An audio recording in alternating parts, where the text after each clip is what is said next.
The smoke had died hours ago, leaving nothing but frozen air and the certainty that Lily Preston would not survive another night without fire. She knelt beside the stone hearth in the small cabin she had claimed 3 months prior, her fingers trembling as she struck the flint again and again over a pathetic pile of damp kindling. The November wind of 1878 howled through the gaps in the poorly chinked logs, and each gust seemed to mock her efforts. Her breath came out in visible clouds, and despite the 2 wool blankets wrapped around her shoulders, the cold had already worked its way into her bones. The cabin sat on the outskirts of Monticello, Utah, in a stretch of high country where the aspens gave way to pine and the mountains rose up like ancient sentinels. She had come here after her father's death, inheriting this meager property he had won in a card game but never lived to claim. At 22, Lily had thought herself capable of surviving a winter alone. She had thought wrong. The flint slipped from her numb fingers and clattered against the stone. She pressed her forehead against the cold hearth and felt the first hot tears of desperation slide down her frozen cheeks. The last of her firewood had burned out before dawn, and the wood she had tried to split herself had defeated her completely. The logs were too thick, too frozen, and the axe too heavy. Her hands were blistered and bleeding from the attempt. She did not hear the footsteps approaching through the snow. The knock on her door was so unexpected that she jerked upright, her heart hammering. For a moment, she wondered if she had imagined it, if the cold had finally begun to play tricks on her mind. Then it came again, firmer this time. "Madam?" The voice was deep and rough, carrying easily through the thin door. "Your chimney's not smoking." Lily pulled the blankets tighter and stood on unsteady legs. She had seen exactly 3 people since arriving in Monticello, and none of them had bothered to check on her welfare. Cautiously, she approached the door and cracked it open. The man standing on her narrow porch was enormous. That was her first thought, followed quickly by the observation that he looked as though he had been carved from the mountains themselves. He stood well over 6 feet tall, with shoulders so broad they seemed to block out the pale afternoon sun. His hair hung past his shoulders in dark waves, and a thick beard covered the lower half of his face. But it was his eyes that caught her attention, a striking pale blue that seemed almost luminous against his weathered, tanned skin. He wore buckskin and fur, layers upon layers that made him appear even larger than he already was. A rifle was slung across his back, and a hunting knife hung at his belt. Snow dusted his shoulders and clung to his beard. "You've got no fire," he said. And it was not a question. Lily's teeth chattered so hard she could barely speak. "The wood is too wet. I cannot get it to catch." The man's eyes swept over her, taking in the blankets, the trembling, the obvious signs of someone who had been cold for far too long. His jaw tightened beneath the beard. "Step back," he said. She obeyed without thinking, and he pushed the door open wider, ducking his head to enter. The cabin seemed to shrink around him. He moved to the hearth immediately, kneeling down with a grace that seemed impossible for someone his size. He pulled off his heavy gloves and touched the kindling she had arranged, shaking his head. "This won't burn," he muttered.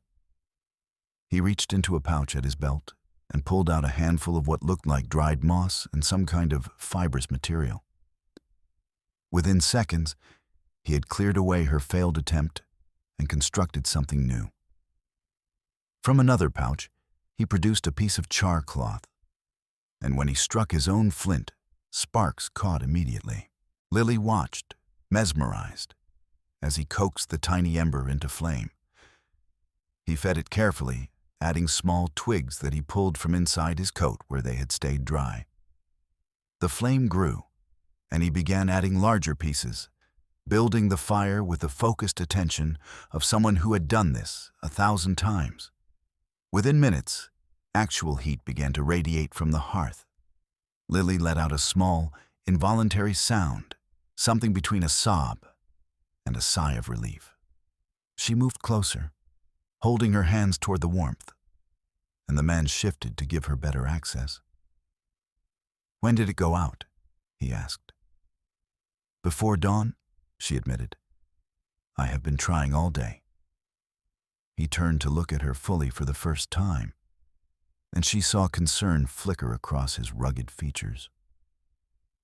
"You've got frostbite starting on your fingers." She looked down at her hands. The tips of 3 fingers on her right hand had turned white. She had not even noticed. The man stood abruptly and went to the door. "I'll be back," he said. And then he was gone before she could respond. Lily sank down in front of the fire, close enough that her face began to tingle with returning sensation.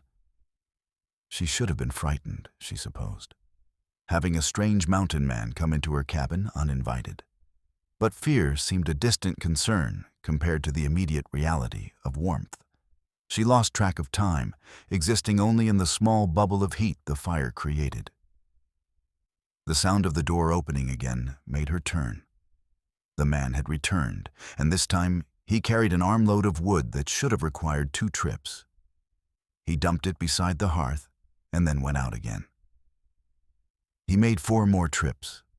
Each time he brought enough wood that Lily began to wonder where it was all coming from. The pile grew until it took up a quarter of her small cabin. And still, he kept coming back. Finally, he returned without wood, but with a brace of rabbits and a cloth sack. He hung the rabbits on a peg by the door and brought the sack to her. "Food?" he said simply. "Dried venison, cornmeal, salt. When did you last eat?" "Yesterday," she said quietly. "I had some beans." His expression darkened. "You're going to make yourself sick if you have not already." He moved to her small stove, examining it, and then began to build a fire in that as well. "You've got water?" She pointed to the bucket in the corner. "From the creek." He took it without comment and went outside. When he returned, the bucket was full of fresh water, and he set it on the stove to heat. Then he took the rabbits down and began to prepare them with swift, efficient movements. His hands were huge, heavily calloused, but he worked with precision. Lily watched him, her mind struggling to catch up with everything that was happening. "Who are you?" she finally asked. "Zachary Langston," he said without looking up. "I've got a camp about 5 miles north of here, up in the high country." "You live up there, in the winter?" "I live up there year-round." He tossed the rabbit innards into a pail and started cutting the meat. "Been in these mountains 7 years now." "Why did you come down?" She paused. "Why did you help me?" This time he did look at her, his pale eyes steady. "Told you. Your chimney was not smoking. Nobody survives these mountains without fire, not in November. Winter's coming on hard this year." He said it as though it were the simplest thing in the world, as though checking on strangers was something everyone did. Lily felt something tighten in her chest. "Thank you," she said softly. "I thought I was going to die." "You would have." He dropped the rabbit meat into her only pot and added water from the now warming bucket. "What are you doing out here alone? Where's your husband?" "I do not have one. This cabin belonged to my father. He died before he could claim it." Zachary's hand stilled for a moment. "And you came out here by yourself?" "I had nowhere else to go." She lifted her chin slightly, defensive. "I can manage." He looked pointedly at the cold hearth, the empty food stores, the complete lack of adequate firewood. He did not say anything, but his meaning was clear. Lily flushed. "I am still learning." Winter does not wait for learning. He added some of the dried venison to the pot and a handful of something from another pouch. You need to leave. Head down to the main part of town, find a boarding house, or work as a seamstress or something. This cabin's not fit for a woman alone, especially not one who does not know how to survive up here. I am not leaving, she said firmly. This is mine. It is all I have. Zachary stirred the pot in silence for a long moment. Then you'll be dead by December. I will learn, she insisted. I just need time. The mountains do not give time. He turned to face her fully, his expression grave. You understand what I'm saying? This is not about pride or stubbornness. This is about survival. You've got no food, no firewood, no skills for making either.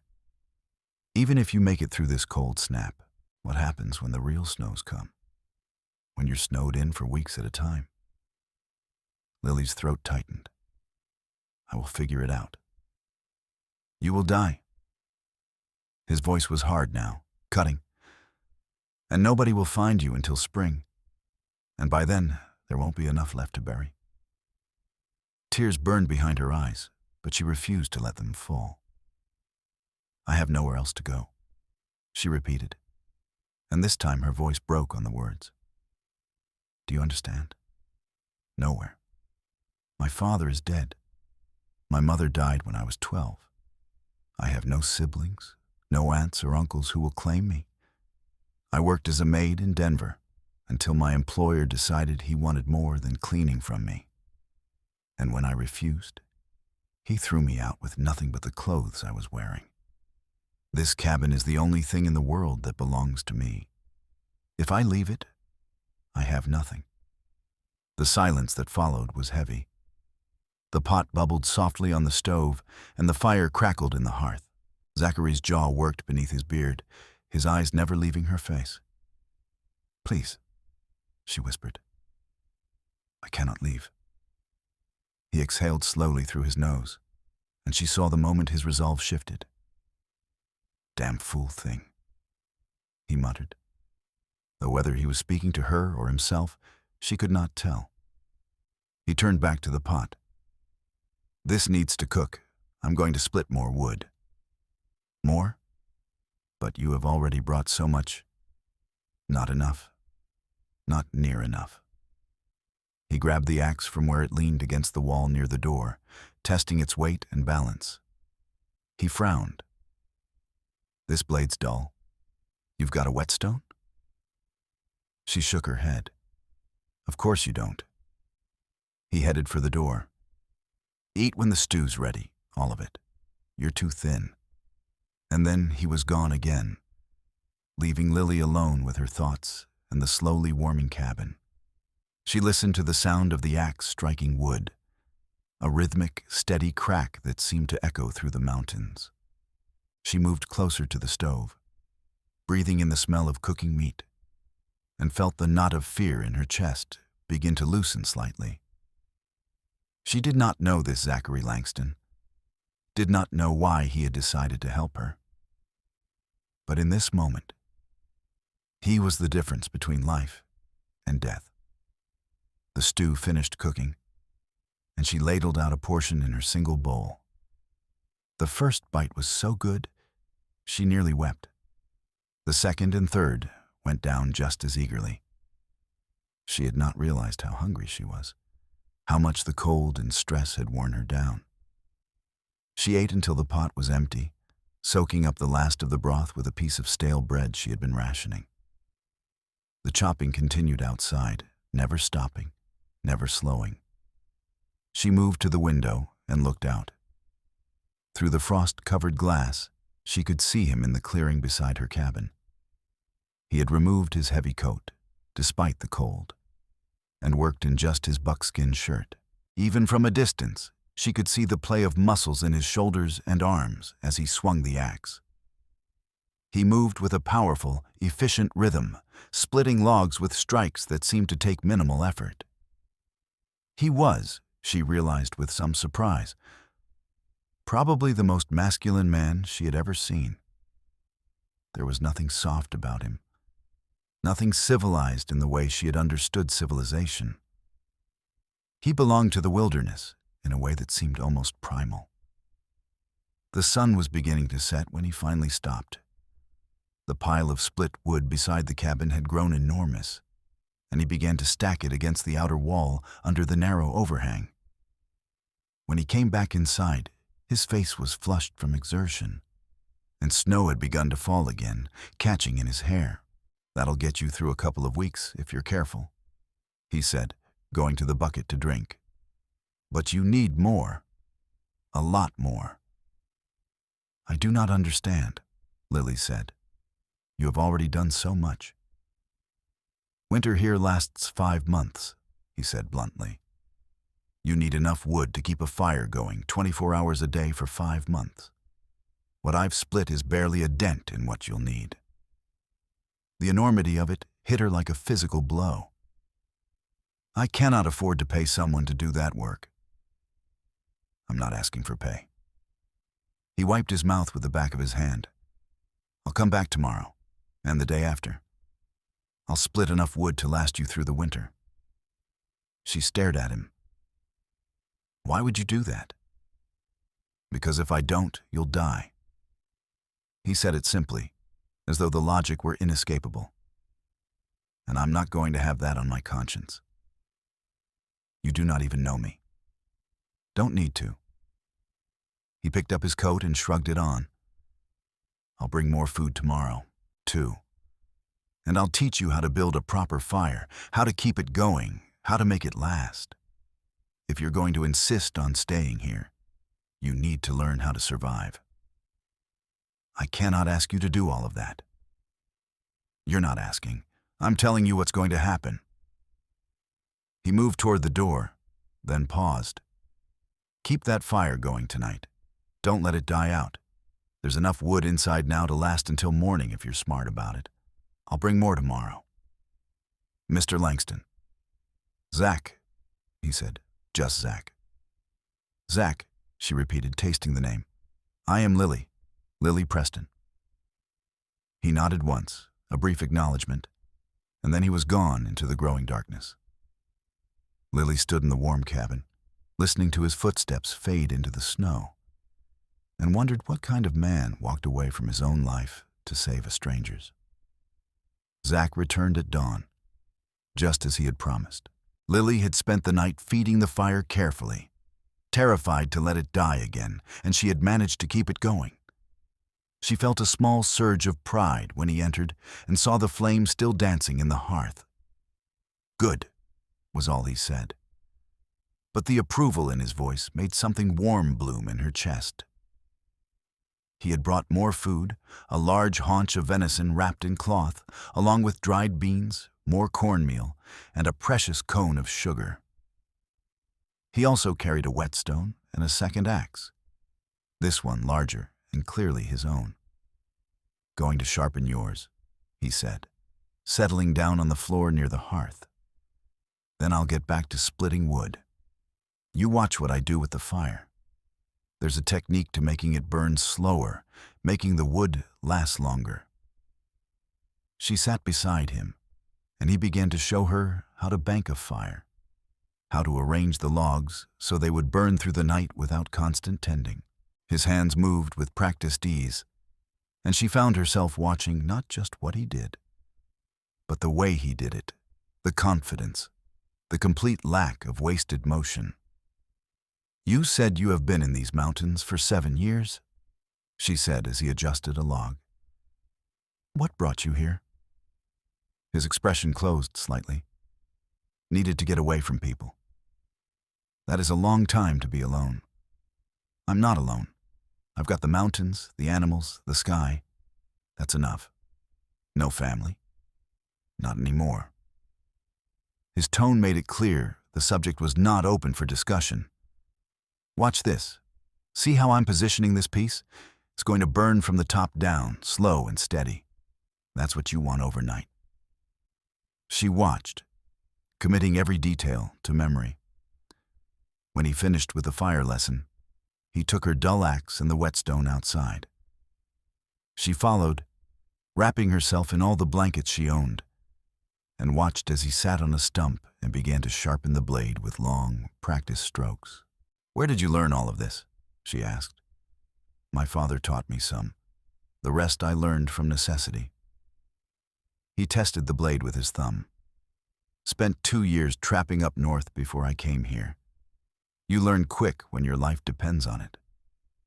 "Do you trap here?" "Some. Mostly I hunt. Trade pelts and meat in town when I need supplies." He returned to sharpening. "It's a simple life. Hard but simple." "It sounds lonely." He glanced up at her, those pale blue eyes sharp. "You say that like it's a bad thing. Is it not? People are complicated. They lie, they cheat, they hurt each other. Mountains don't do that. Animals don't do that. Out here, everything is honest. You know where you stand."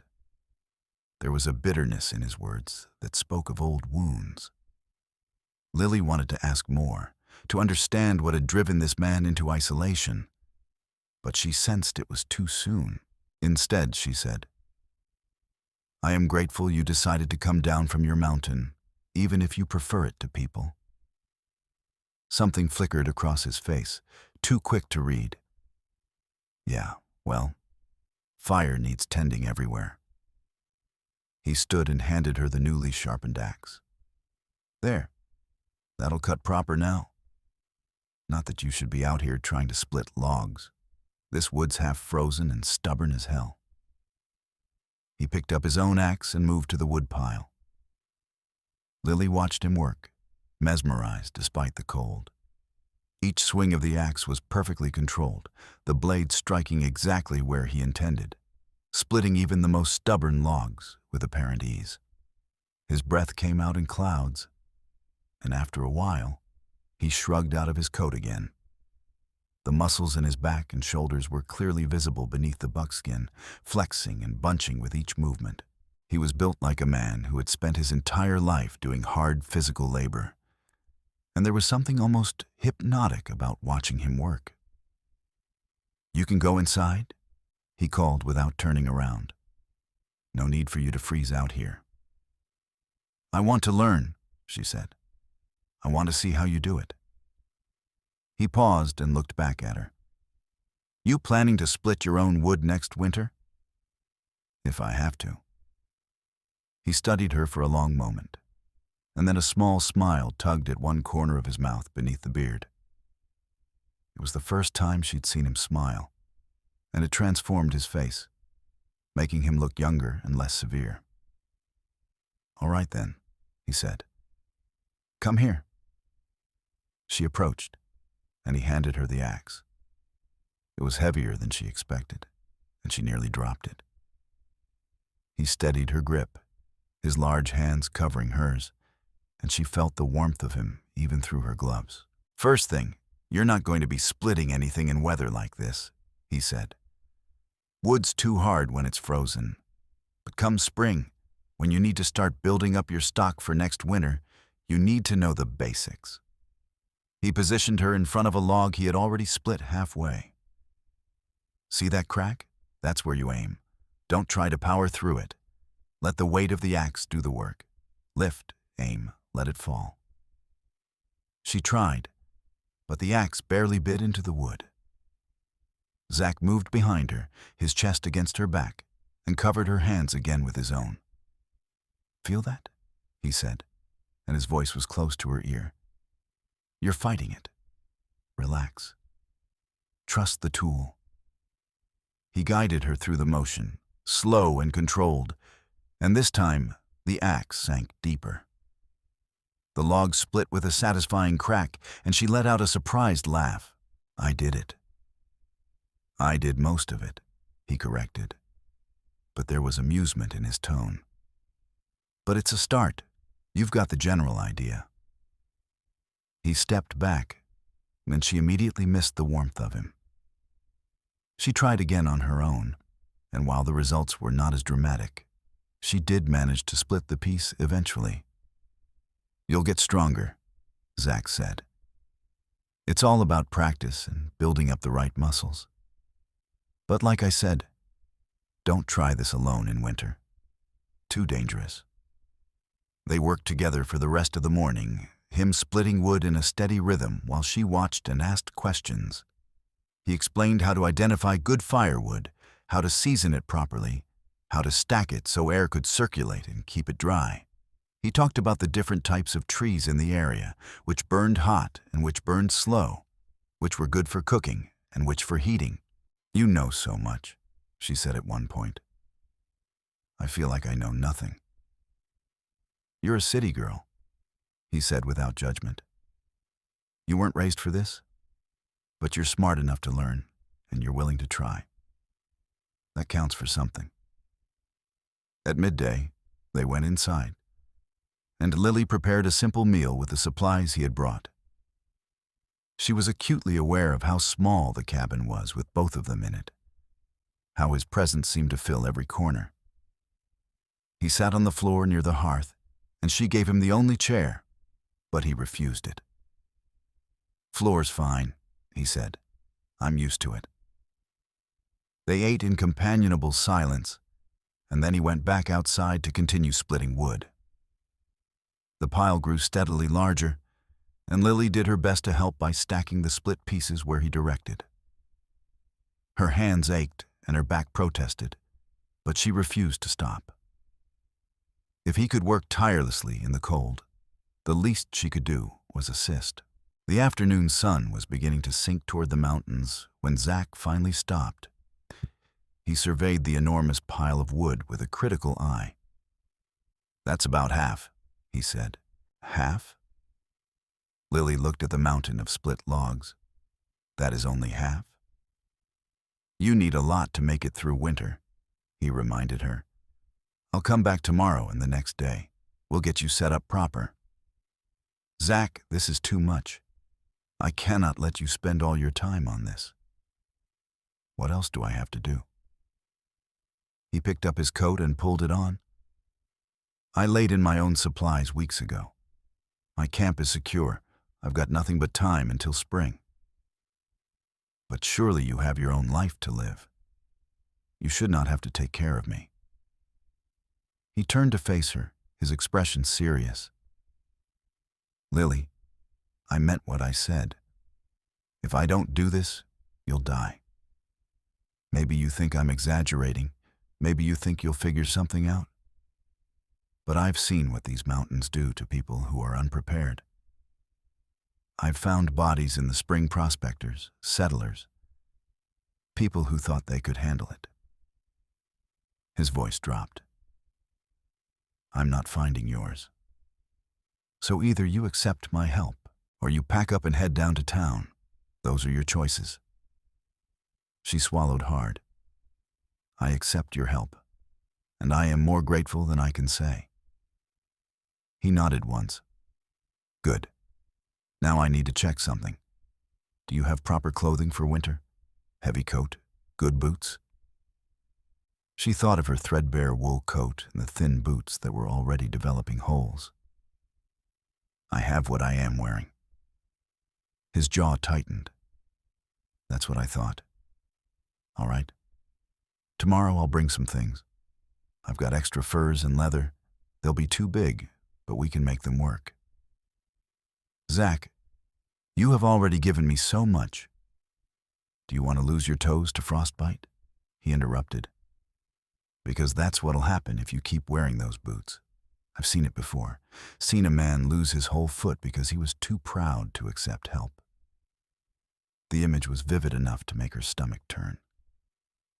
"All right," she said quietly. "Thank you." He left shortly after, and Lily stood in her cabin, warmer and better fed than she had been in weeks, and wondered at the strange turn her life had taken.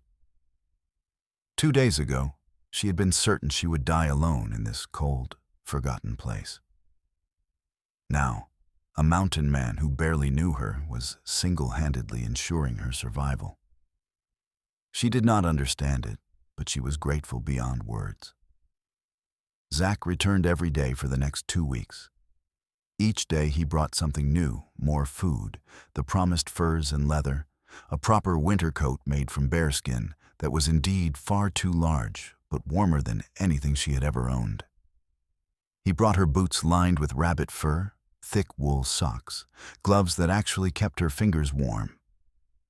And every day, he split more wood. The pile grew until it was taller than Lily and stretched along the entire side of her cabin. He showed her how to cover it with oilcloth to keep the snow off, how to rotate her stock so the oldest wood was always used first. But beyond the practical help, something else began to grow between them. Lily started to look forward to his arrivals, to the sound of his knock on her door each morning. They fell into a routine. He would work while she watched and learned, asking endless questions that he answered with the patience of a natural teacher. At midday, she would prepare food, and they would eat together, their conversations gradually extending beyond survival techniques. She learned that he was 28, that he had grown up on a farm in Missouri, that he had left after his father died, and his older brother claimed the entire inheritance despite it being meant to be split between them. "I was 21, he told her one afternoon as they sat by the fire. "Thought my brother and I were close. Turned out blood doesn't mean much when there's land and money involved. He forged documents, claimed I'd signed away my rights. By the time I figured out what he'd done, it was too late to fight it. I had nothing, and he had a lawyer and friends in the town government." "That is terrible," Lily said softly. "Your own brother." "Yeah. Taught me a valuable lesson about trusting people." He poked at the fire with a stick. "I left that same night. Spent a couple of years wandering, trapping, hunting. Eventually made my way here. Found a spot high in the mountains that felt right, and I've been there ever since." "Have you never wanted to go back? To try to reclaim what was yours?" "What for? The farm's probably run into the ground by now. My brother never was good at managing things, just at taking them." He shrugged. "I've got a better life now anyway. I'm free. Nobody tells me what to do. Nobody lies to me. Nobody takes what's mine." "But you are all alone." He looked at her, his pale eyes unreadable. "Was alone. Less so lately." The comment hung in the air between them, heavy with meaning. Lily felt her cheeks warm, and she looked away. In turn, she told him about her own life, her childhood in Denver, her mother's death from pneumonia, her father's slow descent into drink and gambling after he lost his wife. She told him about the card game where he had won this cabin, how he had talked about it constantly in his final weeks, convinced it was going to be their salvation. "He died 3 days before we were supposed to leave," she said. "Heart just gave out. The doctor said it was the drink. I used the last of our money to bury him, and then I came here because I had nowhere else to go." "That took courage," Zach said. "Most women wouldn't have made the journey alone." "I did not feel courageous. I felt desperate." "Sometimes that's the same thing." She smiled at that, and found him smiling back. These moments were becoming more frequent, the shared smiles, the comfortable silences, the sense that they understood each other in ways that went beyond words. On the 15th day, Zach declared the woodpile complete. Lily stood beside him, looking at the massive stack that now wrapped around 2 sides of her cabin, and felt a wave of emotion so strong it brought tears to her eyes. "Hey now," Zach said, alarmed. "What's wrong?" "Nothing is wrong," she managed. "This is just you have done so much for me. You have saved my life, Zach. I do not know how I will ever repay you." "Don't need repayment," he said gruffly. "Just needed to make sure you'd be all right." "Needed," she repeated. Past tense. He shifted uncomfortably. "Wood's done. You've got enough food to last a good while, and I've shown you how to set traps for rabbits and how to preserve meat. You've learned to keep the fire going, how to bank it at night. You'll be all right now." Understanding dawned, cold and sharp. "You are not coming back." "I need to get back to my camp," he said, not meeting her eyes. "I've been gone too much. Need to check my traps, make sure everything's secure before the real snow comes." "Of course," she said, trying to keep her voice steady. "I understand." But she did not understand. For 2 weeks, she had grown used to his presence, had come to rely on the sound of his voice, the sight of him working outside her window.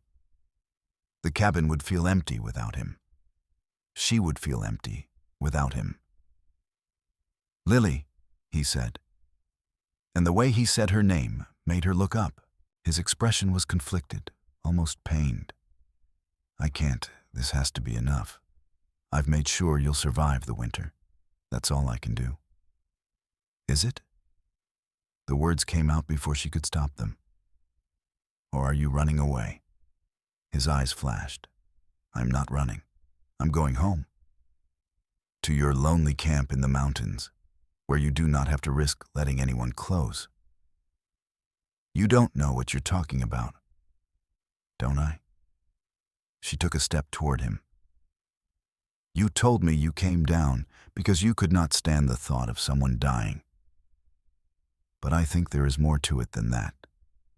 I think you came down because some part of you is tired of being alone." "Stop." "I think you kept coming back these past 2 weeks, not just because I needed help, but because you needed—" I said stop. His voice was hard, final. "You're reading things into this that are not there. I helped you because it was the right thing to do. That's all." The words hurt more than she expected them to. She lifted her chin, refusing to let him see how much. "Then I thank you for your charity, Mr. Langston. I will not keep you any longer." She turned and walked back into her cabin, closing the door firmly behind her. She stood there, trembling, listening for his footsteps. They did not come. After several long minutes, she heard him moving around outside, gathering his tools, and then the sound of him walking away through the snow. She sank down in front of the fire and let the tears come. 5 days passed.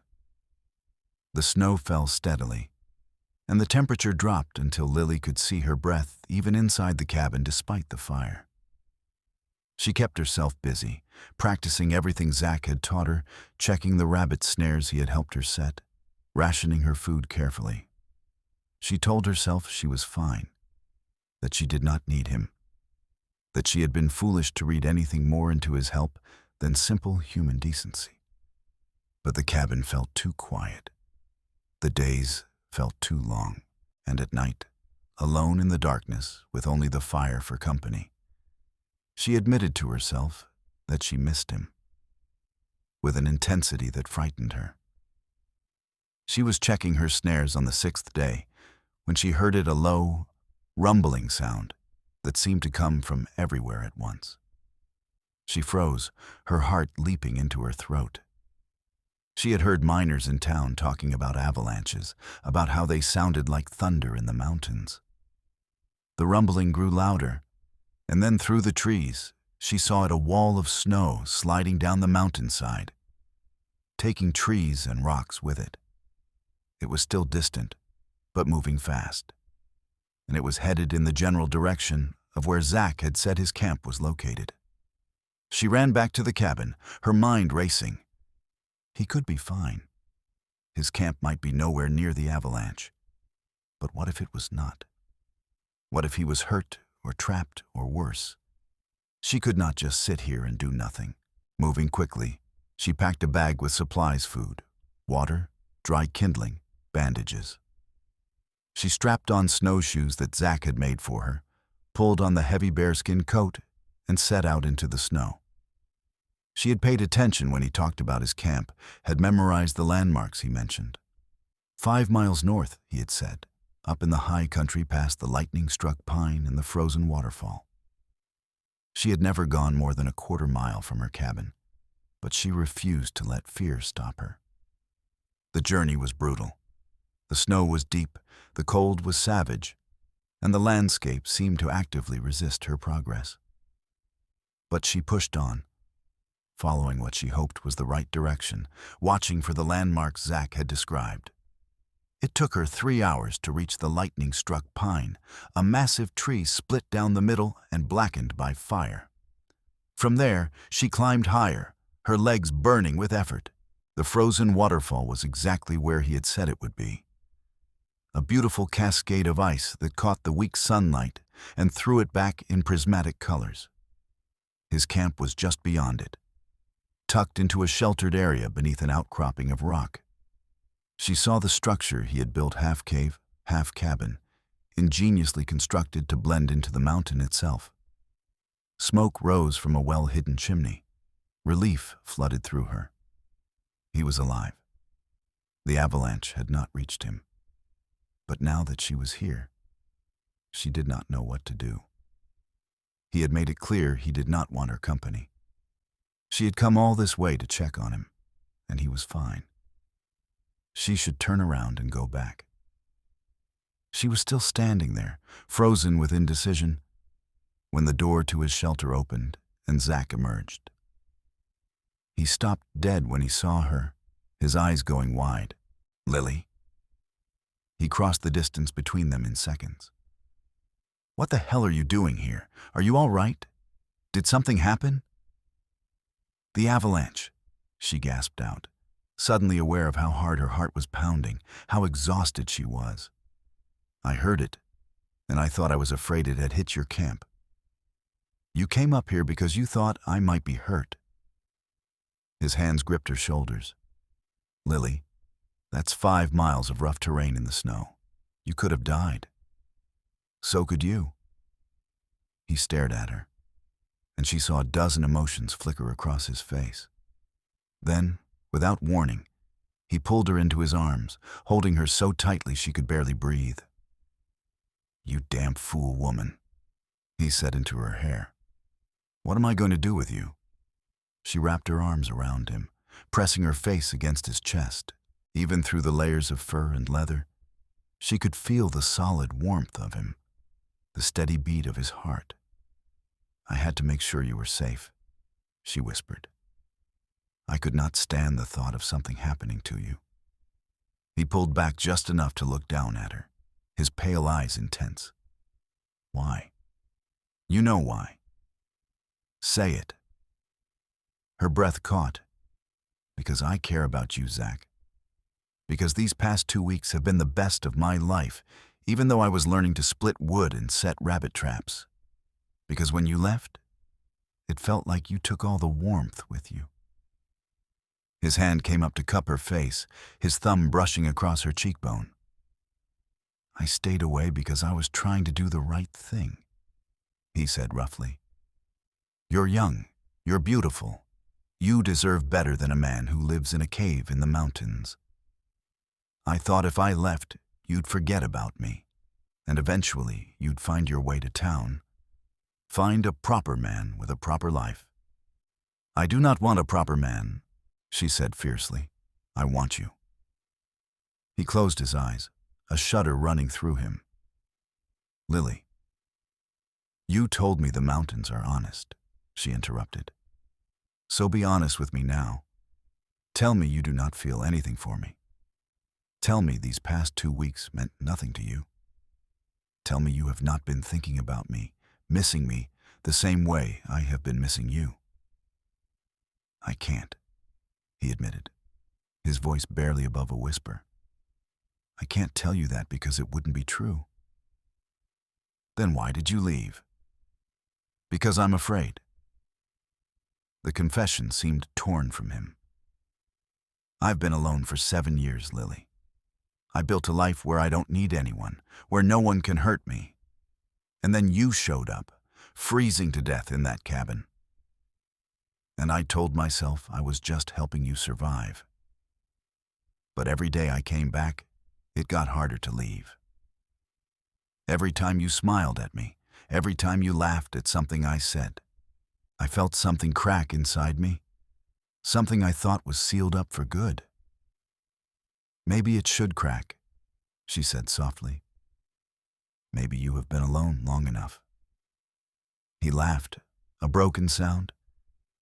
You don't know what you're asking for. I'm not good at this, at people, at caring. I don't know how to do anything but survive. Then we will learn together. She reached up and touched his face, feeling the roughness of his beard beneath her fingers.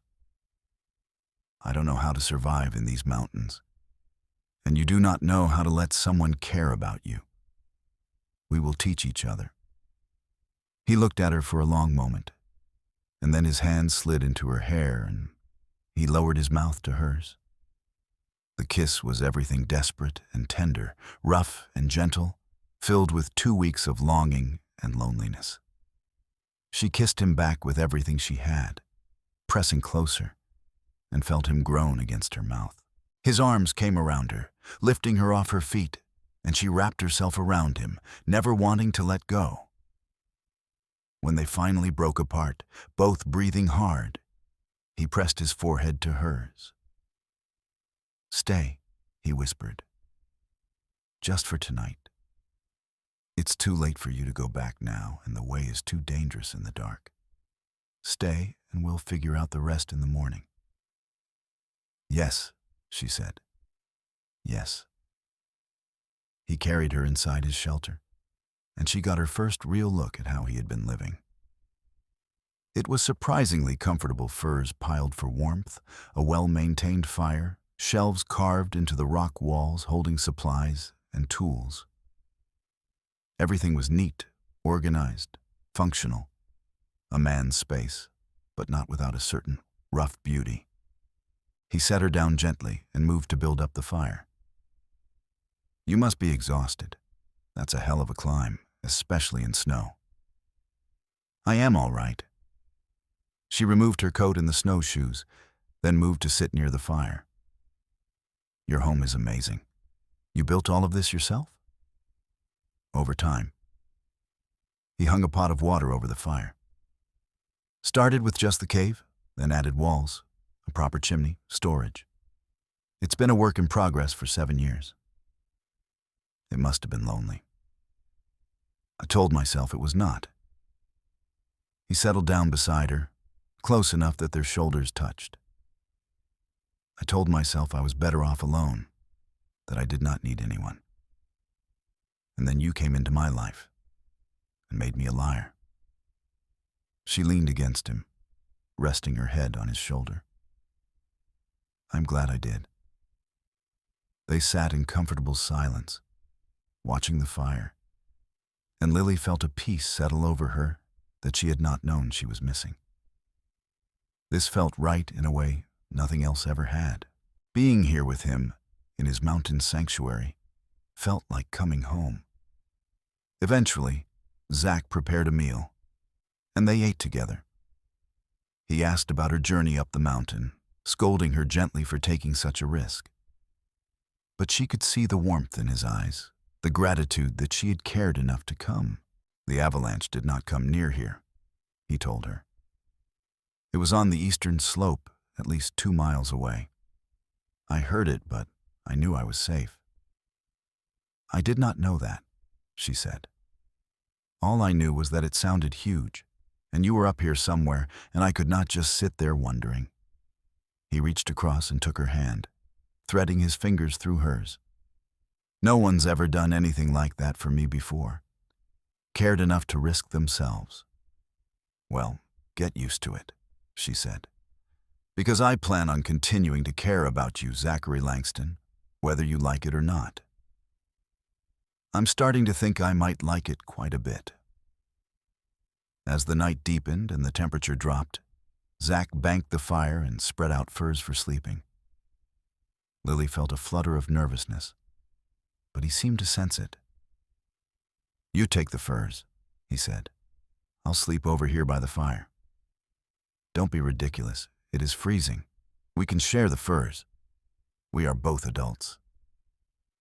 He hesitated, then nodded. They lay down together. And after a moment, he pulled her against him, her back to his chest, his arm draped over her waist. The warmth of him was better than any fire, and she felt safe in a way she'd not felt since her mother died.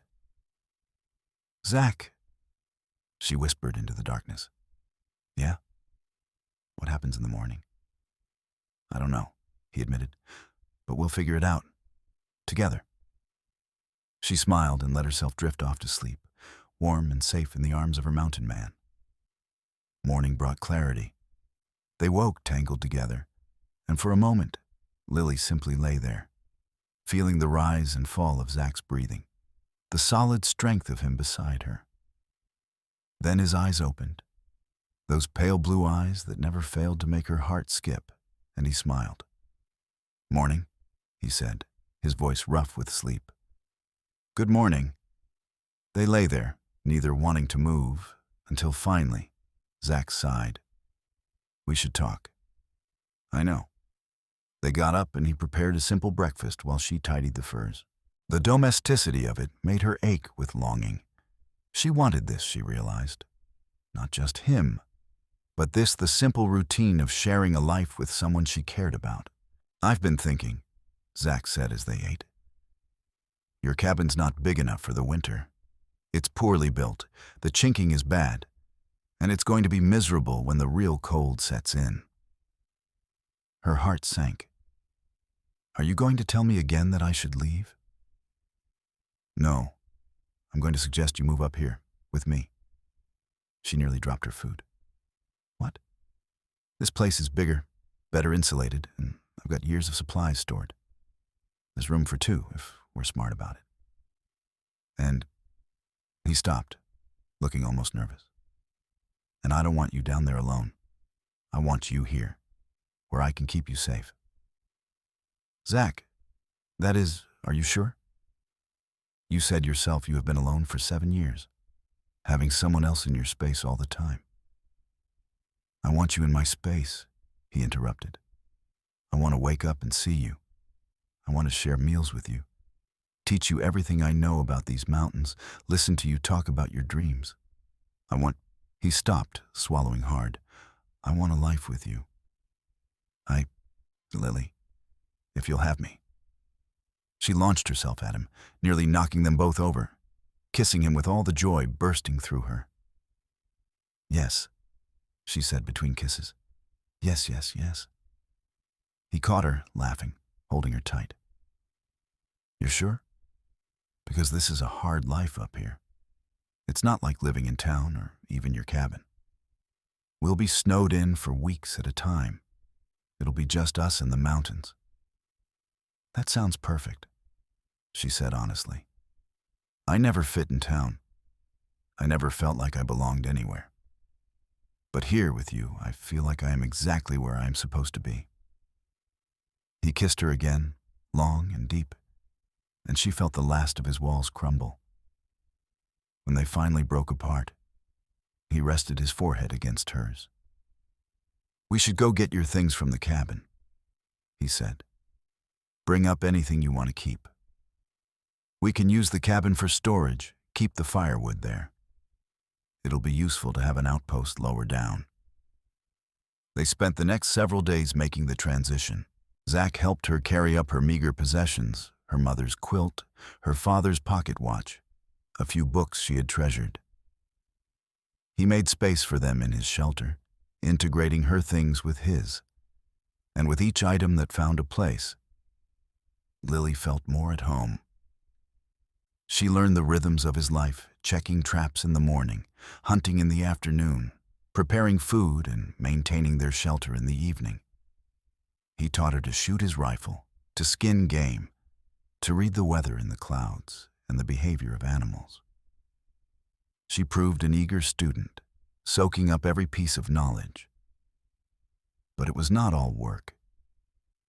In the evenings, they would sit by the fire and talk for hours. He told her stories of his years in the mountains, of the wildlife he had encountered, of the changing seasons and the harsh beauty of winter. She told him about her childhood, about her mother's kindness and her father's decline, about her dreams of having a real home and a family. "I can give you a home," Zach said one night, his arm around her shoulders. I can't promise it'll be easy, but I can promise I'll do everything in my power to keep you safe and happy." "You already have," she said, kissing his jaw. "You saved my life, Zach, in more ways than one." As November gave way to December, the snow began to fall in earnest. Within a week, they were snowed in completely. The world beyond their shelter reduced to an endless expanse of white. But inside, they were warm and well supplied. Zach had been right. His preparations were thorough, and they had everything they needed. The forced intimacy of being confined together only deepened their bond. They learned each other's habits, each other's moods. Lily discovered that Zach was surprisingly gentle for such a large, rough man, that he had a dry sense of humor that caught her off guard, that he loved to read and had a collection of books cached in the cave that he had traded for over the years. Zach discovered that Lily was stronger than she looked, both physically and emotionally, that she had a gift for finding beauty in small things, that her laughter could warm him more effectively than any fire. And slowly, carefully, they learned to be together as more than just companions sharing space. The first time he kissed her since that night she arrived, it was gentle, almost hesitant. But she kissed him back with all the longing she had been holding inside, and the gentleness gave way to passion. They made love for the first time on a night when the wind howled outside and the snow piled high against their door. He was careful with her, constantly checking to make sure she was all right, that he was not moving too fast. But she was not fragile. And she showed him with her hands and her mouth that she wanted him just as much as he wanted her. Afterward, lying in his arms, she felt complete in a way she never had before. "I love you," she whispered into the darkness. She felt him tense, and then his arms tightened around her. "I love you too," he said, his voice rough with emotion. "God help me, Lily Preston. I love you more than I knew I could love anything." The winter passed in a blur of snow and warmth, of hard work and tender moments. They settled into a life together, and Lily found that she did not miss town or civilization at all. This was where she belonged in the mountains, with this man who had saved her life and stolen her heart. When the snow finally began to melt in March, Zach suggested they make a trip down to Monticello. "Need to trade some pelts," he said, "and I want to do something." "What? Marry you proper?" He said it bluntly, watching her face. "If you'll have me. I know I'm not much, and I can't offer you a fancy life, but—" "Yes," she interrupted, throwing her arms around him. "Yes, I will marry you, Zachary Langston." They made the journey down to Monticello in early April, when the trails were finally passable. The town had a small church, and a circuit preacher happened to be passing through. They were married in a simple ceremony, with the preacher's wife and a shopkeeper as witnesses.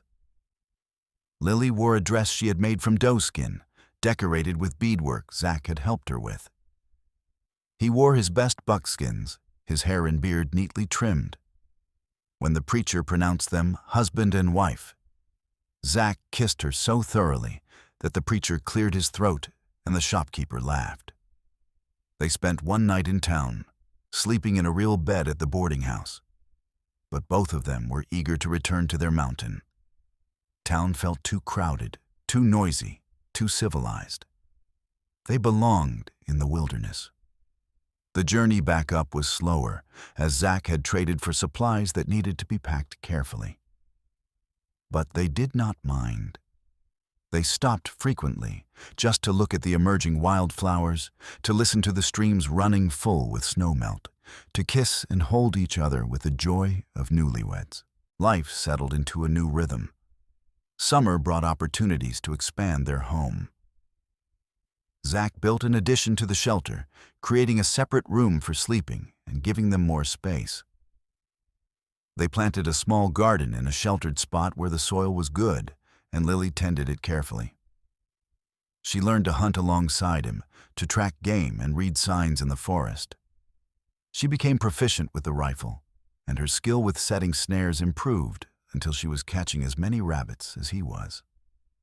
They worked as a team, and the partnership deepened their love. In the fall, they made another trip to town to lay in supplies for winter and trade more pelts.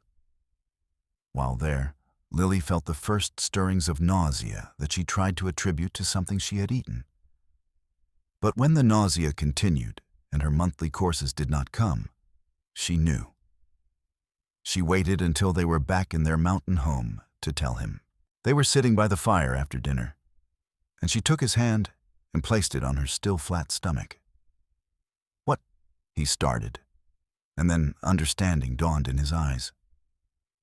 "Lily, are you?" "I am," she said, smiling through sudden tears. "We're going to have a baby."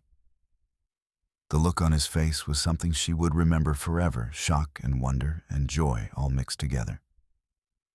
He pulled her into his lap, holding her carefully, as though she might break. "A baby," he whispered. "We're going to have a baby. Are you happy? Happy?" "Lily, His voice broke and she realized he was crying. "I never thought I'd have this. A wife, a home, a child. I thought I'd live and die alone on this mountain. And now you have a family," she said, wiping his tears with her thumbs. "Now we have a family." The winter that followed was challenging in new ways. Lily's pregnancy progressed, and Zach became even more protective, if that were possible. He insisted on doing all the heavy work, would not let her venture far from the shelter, and worried constantly about what would happen when it came time for the baby to be born. "We should go to town," he said one night in January, when her belly was round and the baby's kicks were visible through her dress. "Stay there until after the birth. What if something goes wrong? What if I cannot help you?" "Nothing will go wrong," she said, though she had her own fears. "Women have been having babies in the wilderness since the beginning of time, and you will be here. That is all I need." "I don't know anything about birthing babies." "Neither do I," she admitted. "We will figure it out together, like we figure out everything else." In February, during a particularly fierce snowstorm, her pains began. Zach went pale when she told him, but he did not panic. Instead, he drew on the same calm competence he brought to every challenge the mountains threw at them. He built up the fire, boiled water, prepared clean cloth. When the pains grew stronger, he held her hand and let her squeeze until his bones creaked. He murmured encouragement, wiped her face with cool water, and never left her side. The labor lasted through the night and into the next day. There were moments when Lily was certain she could not do it, when the pain seemed too great and her strength too small. But Zach was there, solid and unshakable, and his belief in her never wavered.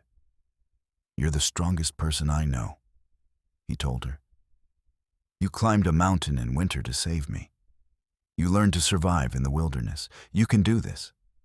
I know you can." And finally, as the afternoon sun streamed through the gaps in their shelter, she did.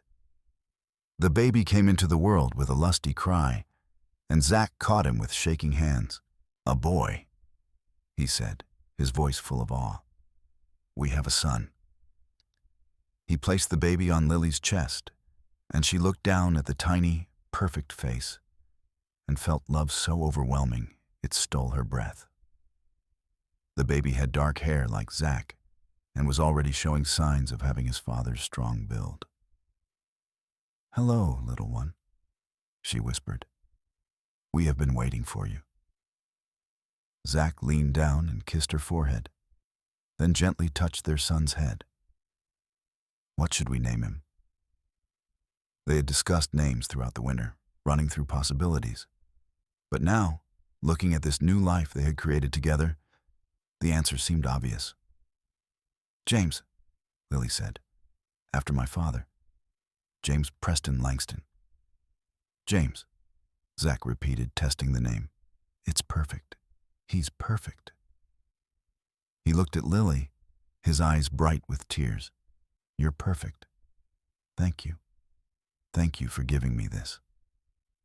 The weeks that followed were exhausting and beautiful in equal measure. Little James was a healthy baby with strong lungs and a healthy appetite. Lily recovered quickly, and Zach proved to be a devoted father, content to hold his son for hours, talking to him in a low voice about the mountains and the wildlife and the life they would share. When spring came and they were finally able to venture outside again, Zach carried James in a sling against his chest, showing him the world with obvious pride. "He'll grow up wild," Zach said one afternoon as they walked through the forest. "Never know what it's like to be trapped in town, working a job he hates, dealing with people who lie and cheat. He'll have the mountains and freedom and parents who love him." "He will have everything that matters," Lily agreed. The years that followed were good ones. James grew strong and curious, learning to walk in the soft grass of their mountain home, learning to talk with words like tree and bird and papa. When he was 2, Lily became pregnant again, and this time the birth was easier, quicker. They welcomed a daughter into their family, and they named her Sarah, after Lily's mother.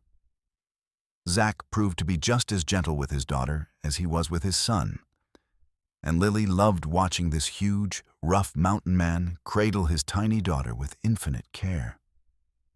Their life was not without challenges. There were harsh winters and lean times, injuries and illnesses that had to be tended with mountain remedies and prayer.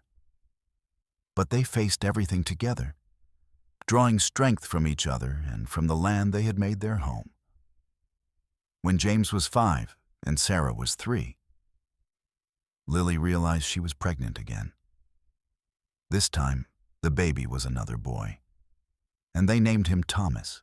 3 children filled their mountain home with laughter and noise and constant motion. Zach expanded their shelter again, building sleeping areas for the children and creating more storage for the supplies a growing family needed. He taught James to hunt and track, to read the signs of the forest. Lily taught both James and Sarah to read from the precious books they owned, to cook and sew and tend the garden. It was a simple life, but it was rich in all the ways that mattered. One evening, when James was 10, Sarah was 8, and Thomas was 5, the family sat around the fire after supper. The children were playing a game with carved wooden animals Zach had made, and Lily was mending a shirt.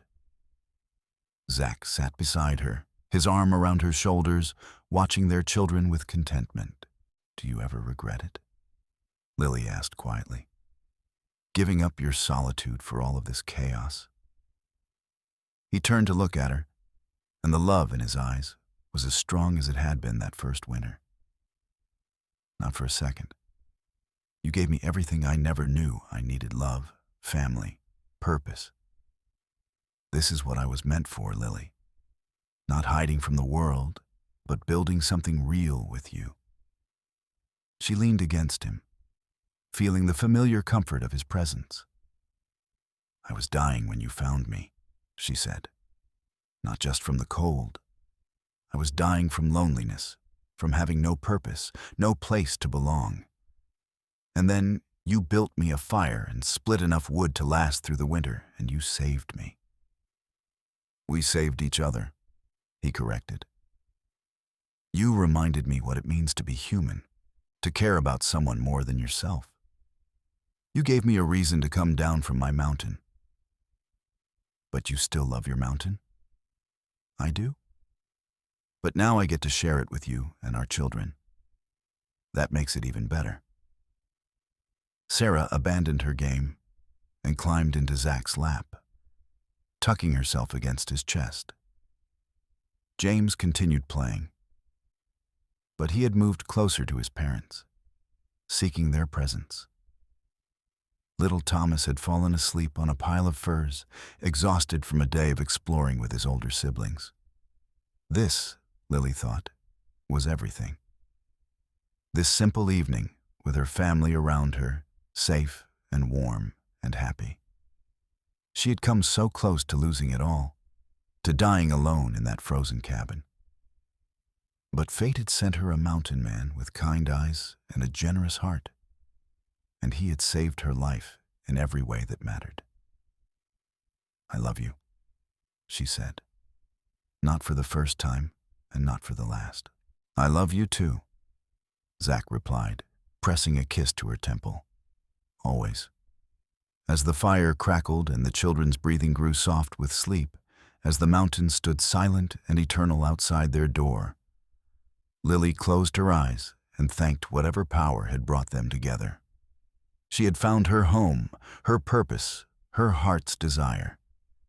And it had all started with a fire that went out, and a mountain man who took the time to build it again. The years continued to pass, each one bringing new challenges and new joys. James grew tall and strong like his father, with the same pale blue eyes and quiet competence. By the time he was 15, he could track game as well as Zach, could survive alone in the wilderness for days at a time. But unlike his father, he had no desire for solitude.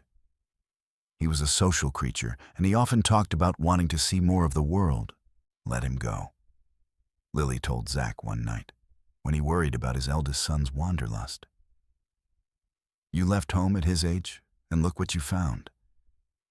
Maybe he needs to find his own path, too." "I don't want him to go through what I went through," Zach said. "The betrayal, the loneliness. You will have given him something you never had a home to return to, parents who love him, a place where he will always belong. That changes everything." She was right, of course. When James turned 16, they gave him their blessing to travel, to see Denver and the other towns, to learn what the wider world had to offer. He promised to return before winter, and he kept his word, coming back with stories and experiences, but also with a renewed appreciation for the simple life his parents had built. Sarah was different from her brother, quieter, more content with the mountain life. She had her mother's gentle heart and her father's love of the wilderness. She spent hours in the forest, sketching the plants and animals she found, creating a detailed record of the mountain's ecosystem. Lily taught her everything she knew about healing herbs and remedies, and Sarah proved to have a natural gift for it. Thomas, the youngest, was a perfect blend of his siblings, adventurous like James, but deeply connected to the mountain like Sarah. He was the most affectionate of the three children, always ready with a hug for his mother or a joke to make his father laugh. When Lily turned 40 and Zach was 46, they sat together one evening and marveled at how full their life had become. All three children were grown, or nearly so. James was 20, Sarah was 18, and Thomas was 15. The shelter that had once housed just two people was now full of life and laughter. "We should expand again," Zach said, looking at the crowded space. "Maybe build James his own place nearby. And Sarah's talking about wanting more room for her plant studies. Or," Lily said carefully, "we could let them start building their own lives. James has been spending a lot of time in Monticello. I think there's a girl." Zach groaned. "Please tell me she's not some city girl who will expect him to give up the mountains. Actually, she's the daughter of a trapper. She grew up in the wilderness just like he did. Her name is Emma, and from what James has told me, she's perfect for him." "When did our children get old enough for this?" Zach grumbled, but there was affection in his voice. "Time moves fast," Lily said. "It feels like just yesterday that you were splitting wood outside my cabin, and now look at us. 3 children, a life we built from nothing." Best thing I ever did, Zach said, pulling her close. Building you that fire, splitting that wood. I thought I was just saving your life, but I was really saving my own. James did indeed marry Emma the following spring, and they built their own cabin a few miles from Zach and Lily's shelter. Emma fit into the family perfectly, and within 2 years, she gave them their first grandchild, a daughter they named Lily, after her grandmother. Holding her tiny namesake, Lily felt the circle of life complete itself. She thought back to that desperate girl freezing in a poorly built cabin, certain she would die alone and forgotten. And now here she was, surrounded by family, holding her granddaughter, living a life so full and rich it sometimes overwhelmed her. Sarah eventually married as well, to a young man who shared her love of plants and healing. They built their home on the other side of the mountain, and Sarah established herself as a healer, helping the scattered families who lived in the high country. She and her husband had 2 children, and they visited often, filling Zach and Lily's home with the sound of young voices. Thomas took the longest to settle down, spending years exploring and trapping throughout the territories. But eventually, he too found a woman who captured his heart, and they returned to the mountain to build their life. By the time Thomas was 30, Zach and Lily had 8 grandchildren, with more on the way. You've built a legacy, Lily told Zach one evening, as they watched their grandchildren play in the clearing outside their shelter. Not just a family, but a whole community up here in the mountains. People who know how to survive, how to thrive, how to take care of each other. We built it, Zach corrected. I would have stayed alone and bitter if you hadn't come into my life. You taught me that love is worth the risk of being hurt. You taught me that family is everything. They were in their 60s now, and age had slowed them both. Zach's hair and beard had gone silver, and his joints ached on cold mornings. Lily's hands were gnarled with arthritis, making the detailed work she once loved more difficult. But they still had each other, still had the mountains they loved, still had a family that visited often and cared deeply. On a clear autumn day, when Lily was 65 and Zach was 71, they took a walk together up to the spot where they had first made their home. The original shelter was still there, maintained by their children as a reminder of where it all began. They sat together on the same outcropping of rock where Zach had sat so many times alone before Lily had come into his life. Do you remember that first day? Lily asked, her hand in his. When you knocked on my door and told me my chimney was not smoking? I remember thinking you were the most stubborn woman I'd ever met, Zach said with a smile.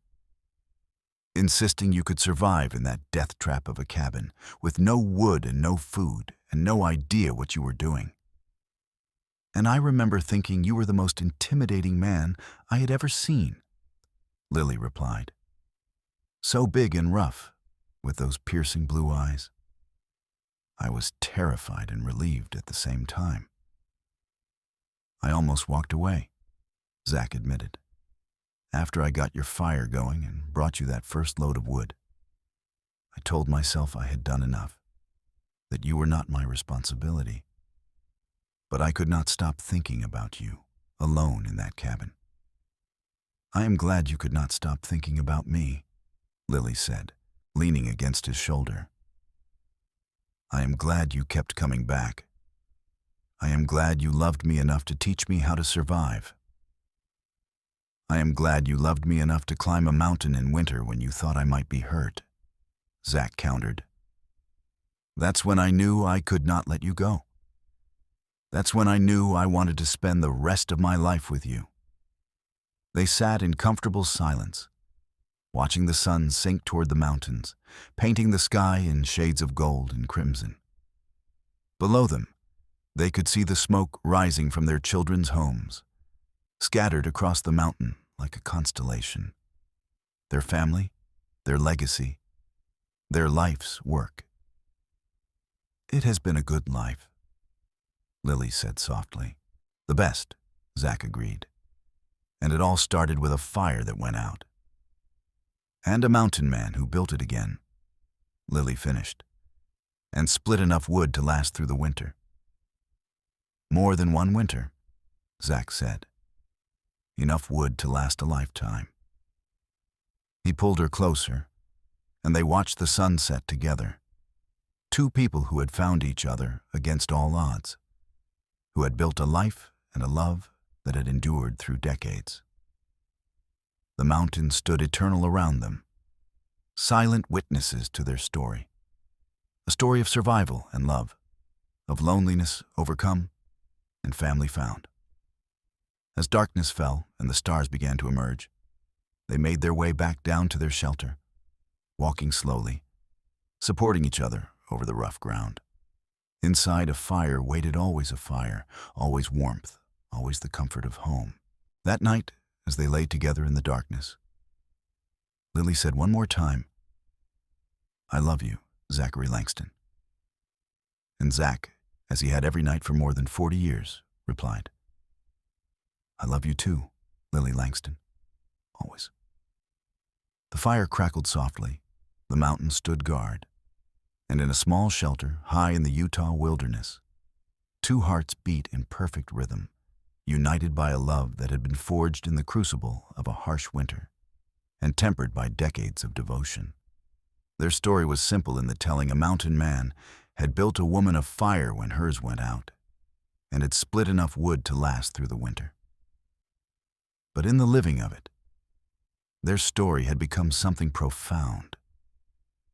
It had become a testament to the power of compassion, to the strength found in companionship, to the beauty of two lonely souls finding each other in the vast wilderness and choosing to build something lasting.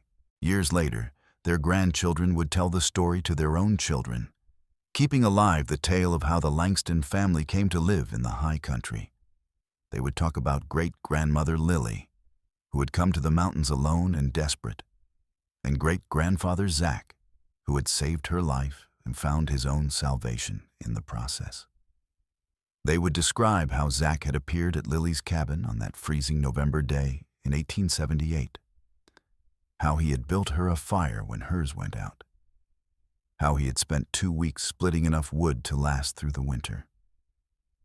They would talk about how love had grown between them, slow and steady like a well-tended fire, until it burned bright enough to last a lifetime. And the children would listen, wide-eyed, understanding that they existed because of that first act of kindness, that chance meeting in the wilderness.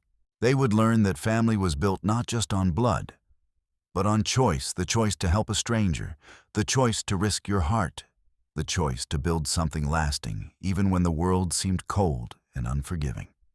Lily and Zach lived to see their youngest grandchild married and the first of their great-grandchildren born. They spent their final years together in the shelter they had shared for so long, tended by loving children and visited often by a family that had grown beyond anything they had imagined. When Zach passed away at the age of 78, it was peacefully, in his sleep, with Lily beside him. She held his hand and whispered all the things she had said 1,000 times before, how much she loved him, how grateful she was for every day they had shared, how he had saved her life in every way that mattered.